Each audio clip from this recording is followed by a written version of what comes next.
వాస్తవానికి నీళ్లు నిధులు నియామకాల మీదనే తెలంగాణ రాష్ట్రాన్ని సాధించుకున్నోళ్ళం. తెలంగాణ ఓనర్లం మేము. మొట్టమొదటి తెలంగాణ రాష్ట్రంలో ఫైనాన్స్ మంత్రి ఈటల రాజేంద్రన్న గారు, అవునా కాదా?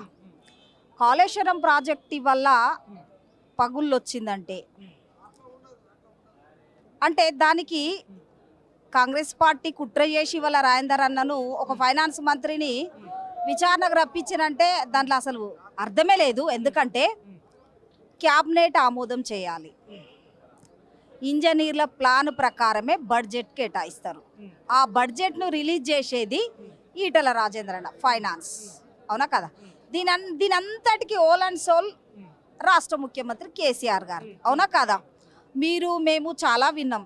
80,000 పుస్తకాలు చదివిన అన్నాడు, కాళేశ్వరం ప్రాజెక్టుకు మొత్తం ఇంజనీర్ నేనే అన్నాడు. ప్రతి క్షణం కూడా నా మైండ్ అంతా తనకే పెడుతున్నాను. అంటే అసలు విచారణకి ఈ రాష్ట్ర ముఖ్యమంత్రినే పిలవాలి, వాళ్ళ అల్లుని పిలవాలి.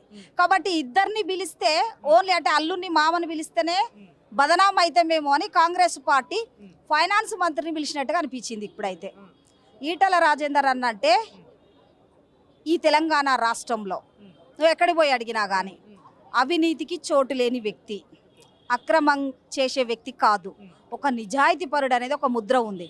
ఇదంతా కాంగ్రెస్ పార్టీ కుట్ర చేసి అన్నం టచ్ చేసిరు. అసలు కాళేశ్వరం ప్రాజెక్టుకును ఈటల రాజేంద్ర ఫైనాన్స్ మంత్రికి సంబంధం లేని విషయం.